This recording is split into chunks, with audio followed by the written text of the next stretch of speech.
question que je me pose, c'est en quoi je peux être utile dans ce chaos absolument indescriptible. Et donc là, j'identifie plusieurs élus dans un proche périmètre. Je lève la voix dans ce brouhaha et je leur dis il faut qu'on protège les blessés. Et donc là, je leur dis rassemblons-nous, faisons comme une sorte de bouclier, une sorte de chaîne humaine là, qui derrière nous permettra de protéger des blessés graves. J'identifie un endroit où on est au bout d'une petite route goudronnée qui peut être cette infirmerie de fortune. Donc on se met là en colonne avec nos écharpes distinctives, bleu, blanc, rouge, bleu avec des étoiles pour les députés européens, pour essayer de protéger cette zone. Heureusement j'étais bien entouré, des gens qui étaient là. Le médecin qui est passé pour essayer de regarder un peu la blessure. Il y a aussi le moment où il me découpe la botte et que je vois mon pied, je vois mes orteils. Donc je suis assez soulagé que je vois que mes orteils sont là. Je vois juste que mon pied, il y a un os qui sort sur le dessus, qui n'est pas censé être là. Je me rappelle que j'avais horriblement froid et que je sentais qu'on me rajoutait des trucs dessus et qu'il y a plein de gens qui enlevaient leur pull, leurs fringues pour me les mettre dessus parce que je tremblais alors que j'avais genre 2 couvertures survie sur moi. Et je crois que c'est à ce moment-là que j'ai senti qu'en fait, ma bouche était... Il n'y avait plus rien qui avait du sens, quoi. Enfin, il y avait... En fait, j'essayais de comprendre où étaient mes dents. Et je les trouvais pas. Et je sentais que mon palais était pété en deux et plus au même niveau. En fait, je sais pas comment dire, mais normalement, le palais, il est comme ça. Et là, il était comme ça. Et moi, l'image qui m'est venue, c'est les gueules cassées... dans les bouquins d'histoire, quoi. Ce qu'on voit au collège. Là, honnêtement, là, j'ai tiré plus que 45 grenades. Là. Putain, ça fait plaisir, ça. Bon, quelques tendus, ça... l'histoire... Je m'adapte au vent. J'ai pas le choix. Il y a beaucoup de vent, mes grenades, elles n'avaient pas d'effet. J'étais obligé de réduire le degré de mon canon. En aucun cas, je visais les manifestants. Mais non. Moi, je peux témoigner. Ouais, en plus, t'étais mon superviseur. Oui. Dégradé, voilà.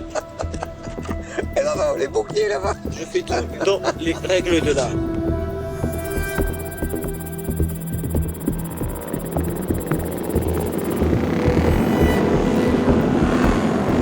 Tout d'un coup, il y a une sorte de vent de panique. On dit les quads vont revenir. Nous, on ne sait pas ce que c'est les quads. Moi, je ne sais pas qu'il y a des policiers ou des gendarmes en quad. Je ne sais pas ce que c'est. Ça me fait penser à Lara Croft. Je me dis, mais où est-on ?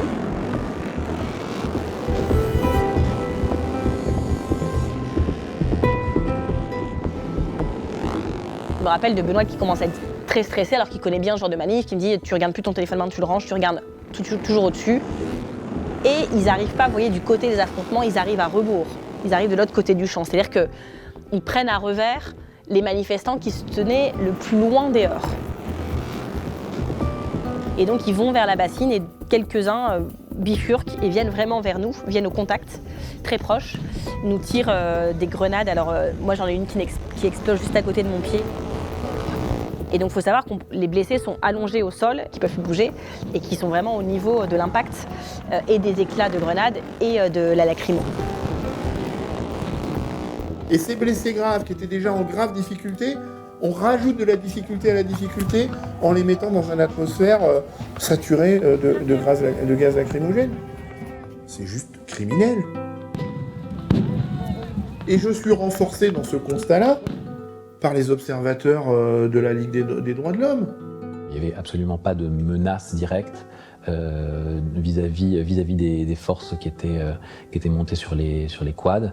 Et il était très clair que les blessés étaient derrière une chaîne humaine de personnes qui faisaient face aux quads avec leurs écharpes. Voilà, les intentions étaient très très claires, même à la distance qui devait être entre 50 et 100 mètres des forces de gendarmerie. Donc c'était pas possible de pas voir ce qui se passait à ce moment-là. Quand on aime, on ne compte pas. Quand on aime, on ne compte pas. Je pense qu'ils ont aimé là-bas aussi. On n'a jamais autant tué notre place. C'est exceptionnel pour tout le monde. C'est incroyable. Là, c'est bon, non, puis à un moment, ça a bien diffusé, ça a fait un beau nuage. Hein. Ouais. Je pense qu'on en a étouffé quelque chose. J'ai été mis en grave difficulté respiratoire plusieurs dizaines de minutes où j'ai cru que j'allais mourir étouffé à Sainte-Soline, tellement les gaz lacrymogènes étaient puissants. Dans une confusion la plus totale, on part en courant en fait, en portant 4 personnes par blessé, des gens plus loin, on ne sait pas vers où, mais on essaye de fuir cette lacrymo. Et en fait, c'est un moment où on ne réfléchit pas vraiment. Les images reviennent maintenant, mais c'est un moment où on ne réfléchit pas et on veut partir le plus loin possible et emporter le plus de blessés possible avec nous.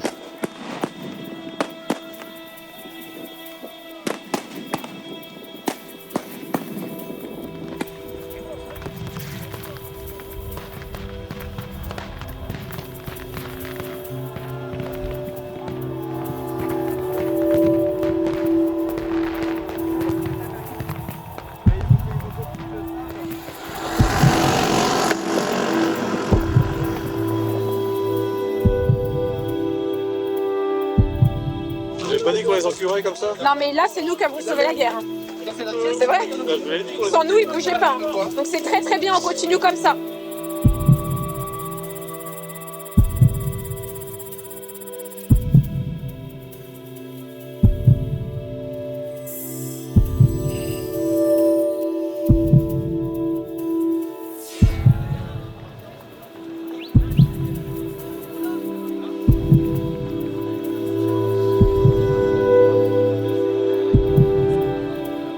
À partir de 14h08, vraiment, les choses sont beaucoup plus calmes qu'auparavant. Il y a vraiment plus de tirs échangés, au-delà des personnes qui étaient présentes sur les lieux et qui étaient, on voyait clairement qu'elles étaient assez agitées par la situation et notamment le fait de ne pas voir venir les secours au CHD.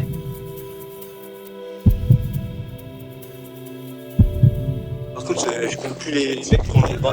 Je compte plus les mecs qu'on est devant. Je suis pas bien quand même. Un vrai kiff. T'as entendu que les séquoies Oui, ma adverse, on s'en fout. Moi j'avais super peur qu'il meure là quoi. Pendant que je tenais Serge entre mes mains, j'ai explicitement demandé à quelqu'un qui était autour de nous d'appeler le SMUR, qui est le service de réanimation du SAMU, pour qu'ils viennent, et en leur expliquant que c'était une urgence vitale, on leur a fait un bilan clair, concis, et, enfin un vrai bilan, pas quelque chose de bâclé. On leur a donné toutes les clés en main et en fait ils nous ont expliqué que c'était très bien, qu'on avait fait du bon boulot, mais qu'ils ne pouvaient pas venir, qu'ils étaient bloqués par la préfecture.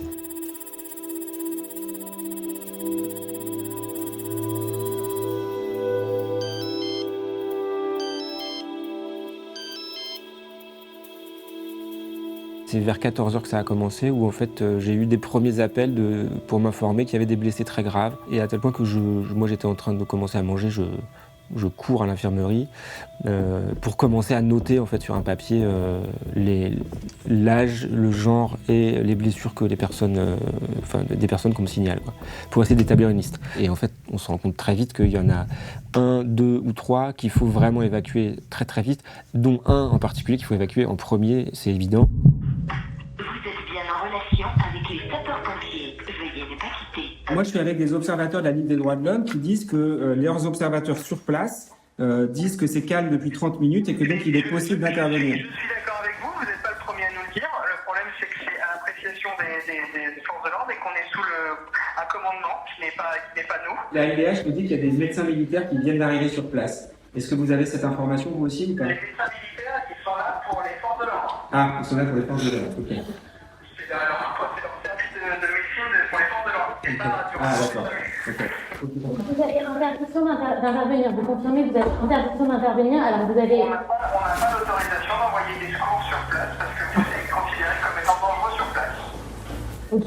Vous n'avez pas autorisation des forces de l'ordre ou de votre analyse? On n'a pas autorisation de toutes les institutions sur place. Pour l'instant, on est sur leur commandement. Quelles institutions, du coup? Voilà. On a besoin d'analyser très clairement parce que là, il y a quelqu'un qui peut décéder. Donc, pour que les responsabilités soient établies, on a besoin de savoir. On fait au mieux, mais malheureusement, il n'y a pas Donc, qui interdit l'accès à cette personne en danger grave, vital? Et donc, vous confirmez que c'est la préfecture qui interdit l'accès, c'est ça, en fait? Non, c'est pas la préfecture qui interdit l'accès. Je vous dis que c'est le commandement sur place. Ok, comment on fait pour contacter le commandement sur place? Eh ben, il faut passer par la préfecture. On essaie d'avoir le commandement sur place, mais en fait, on n'a pas de numéro, ils ne nous donnent pas de numéro, donc il y a quand même une espèce de rupture là. Il y a des erreurs qui sont dites, il y a une énorme erreur notamment qui est de dire que les médecins militaires sont là pour les les gendarmes ou les policiers, alors qu'en fait ils sont là pour tout le monde et qu'ils sont pas là. Il dit qu'ils sont pas là pour les manifestants, ce qui est une aberration. C'est un acte délibéré, pour le coup, d'accentuer les séquelles qu'ils savent très bien qu'ils ont menées en tirant au hasard sur une foule. Hein. Donc après, derrière, oui, je pense qu'ils savent les conséquences de ce que c'est que bloquer l'arrivée des secours. Ils ne le feraient pas pour eux-mêmes, par exemple. 50 blessés parmi les manifestants, 50, ce que disait BFM, et quelques urgences vitales. Ah ouais, et les pompiers au fond, là.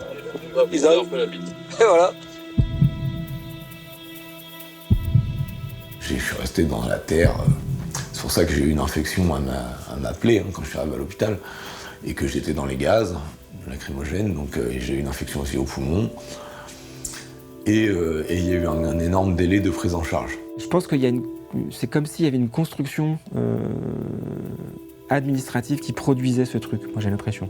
Que du coup, on comprenait qu'il y a des zones où il ne faut pas aller. Moi, je suis le responsable en fait, de l'ensemble du pôle urgence AMUSMUR réanimation. En fait, la zone d'exclusion, comme on le parle aujourd'hui, effectivement, c'est des apprentissages des événements terroristes. N'importe quel type de tir pouvait être dangereux, même si c'était pas destiné aux équipes médicales. Vous voyez ce que je veux dire? C'est que si vous avez envoyé quelqu'un et qu'il y a une pierre qui vous tombe dessus, bah c'est dans ce sens-là que c'est dangereux. En fait, ils ont adapté, utilisé ces procédures-là. Moi, mon impression, c'est ça, c'est qu'ils ont utilisé ces procédures-là pour Sainte-Soline, alors que le risque n'était pas généré par un terroriste, il était généré par les armes de la police avant toute autre chose. J'espère qu'ils ont pris du trauma, j'espère qu'ils vont ramasser les mecs. Ça va et toi? T'as tiré un peu? Ah, j'ai tout tiré. Ils ont tiré un peu, j'espère que ça a touché. Hein. Ah ouais, j'en ai pris un là comme ça. Ah, c'est bon. J'en ai pris un au bras et tout. Ah, je me suis régalé.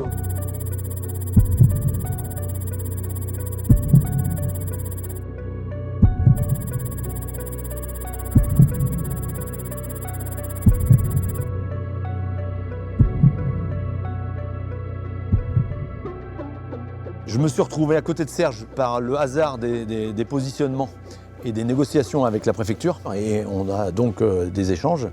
Et il m'appelle à ce moment-là pour me dire qu'il faut aller expliquer aux blessés qu'ils se rendent aux forces de l'ordre. Et moi j'entends autour de moi, non mais il faut leur dire que c'est en urgence absolue, vitale.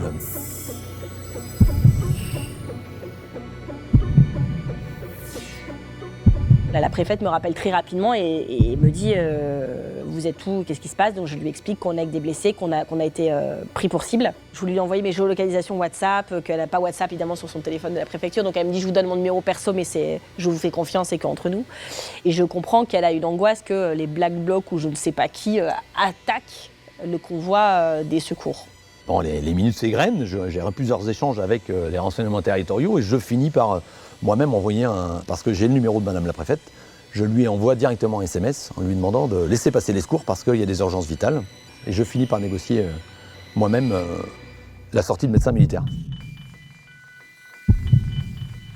On a vu de loin une personne de la Confédération paysanne avec son drapeau jaune courir vers nous, avec 2 gendarmes derrière. Donc, on s'est dit, mais qu'est-ce qui se passe? Quand je sors avec les médecins militaires, les gens au loin ne savent pas ce qui s'est passé. Et de loin, l'image, c'est plutôt deux militaires qui courent après moi. Et c'est ce qui inquiète un certain nombre de manifestants. Et dans l'enchaînement réel, je m'arrête à un moment donné, voyant ça, je m'arrête pour expliquer aux gens les plus proches que ne vous inquiétez pas, c'est pour aller sauver quelqu'un, laissez-les faire. Et donc je repars avec les médecins militaires. Et moi, je les ai accueillis à bras ouverts. Et les autres manifestants aussi? Ouais, aussi, aucun souci. Bien au contraire, on était contents qu'ils puissent venir nous aider. On savait qu'à partir du moment où ils allaient être là, la situation allait se débloquer. Retrouvez la suite de cette enquête sur notre chaîne YouTube ou directement à la fin de cette vidéo, Off Investigation. C'est des documentaires que les chaînes n'osent plus produire. Grâce à vous, notre liberté éditoriale est totale. Vos dons nous permettent d'enquêter et de révéler en vidéo sur YouTube et à des millions d'internautes les coulisses d'un monde qui dérive trop souvent à l'abri des regards. Aidez-nous à déverrouiller l'information. Faites un don.